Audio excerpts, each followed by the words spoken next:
पाकिस्तान एक भिखारी मुल्क है, भिखारी था, भिखारी रहेगा, सारी दुनिया से पैसे मांगता है। जब से इंडिया पाकिस्तान की जंग हुई है, मेरा कमेंट सेक्शन बड़ा इंटरेस्टिंग हो गया। इंडिया से इतने सारे मोहब्बत के मैसेजेस आते हैं, जो लोग शऊर रखते हैं, दिमाग रखते हैं, लेकिन वहीं पर कुछ अंधभक्त भी आते हैं जिनका एक ही कॉमेंट होता है कि पाकिस्तान एक भिखारी मुल्क है, हर एक से कर्जा मांगता है। भाई ये भिखारीपन की असलियत क्या है, आओ समझते हैं। सो कभी भी किसी मुल्क का भिखारीपन देखना हो ना, तो उसका सबसे पहले टोटल डेट देखा जाता है, उस मुल्क के ऊपर कर्जा कितना है। इंडिया का टोटल डेट इस वक्त 2.18 ट्रिलियन डॉलर्स है। पाकिस्तान का टोटल डेट है 265 बिलियन डॉलर्स। सो कहने को आओ तो मैं कह सकता हूँ कि आप भिखारी हैं, पाकिस्तान भिखारी नहीं है, लेकिन नहीं, ये इंटेलेक्चुअल डिसऑनेस्टी होगी। कभी भी टोटल डेट को अकेले नहीं देखा जाता, इसको हमेशा देखा जाता है कि वो जीडीपी का कितने परसेंट है। सो डेट टू जीडीपी रेशो क्या? इंडिया का डेट टू जीडीपी रेशो है 83% और पाकिस्तान का डेट टू जीडीपी रेशो 69%।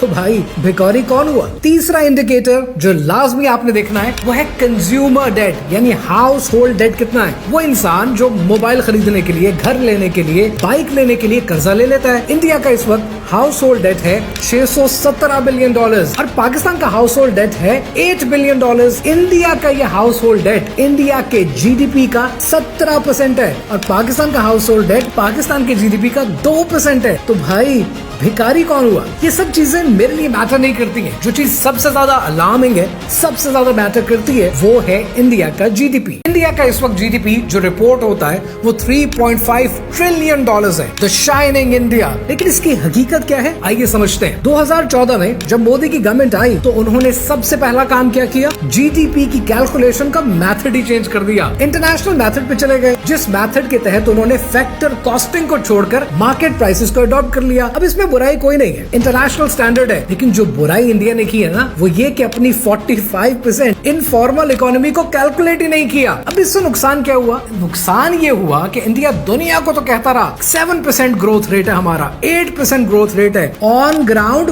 कुछ नहीं था। ये बातें मैं नहीं कह रहा, former chief economic adviser of India Arvind Subramanian क्या कहते हैं? वो कहते हैं कि इंडिया जो नंबर्स रिपोर्ट कर रहा है ना, ये too good to be true हैं। वो कहते हैं कि हर साल इंडिया के ग्रोथ रेट में से 2.5% पॉइंट गलत रिपोर्ट होते हैं, ओवर एग्जैजरेशन चल रही है। और सुने, Raghuram Rajan, former Reserve Bank of India के गवर्नर, वो क्या कहते हैं कि इंडिया के जो इंडिकेटर्स हैं, ये इंडिया के डेटा के साथ मैच ही नहीं करते, ना एक्सपोर्ट डेटा के साथ, ना इन्वेस्टमेंट के साथ, ना क्रेडिट ग्रोथ के साथ। इंडिया के इस ग्रोथ रेट को इकोनॉमिस्ट चैलेंज कर चुका है, ब्लूमबर्ग चैलेंज कर चुका है, हार्वर्ड ग्रोथ लैब चैलेंज कर चुकी है, और अब रिसेंटली सबीर भाटिया, को फाउंडर ऑफ हॉटमेल, उन्होंने भी चैलेंज कर दिया है। We are overly concerned. As a result, we are so concerned of looking good, looking good, looking good. The whole country is lying.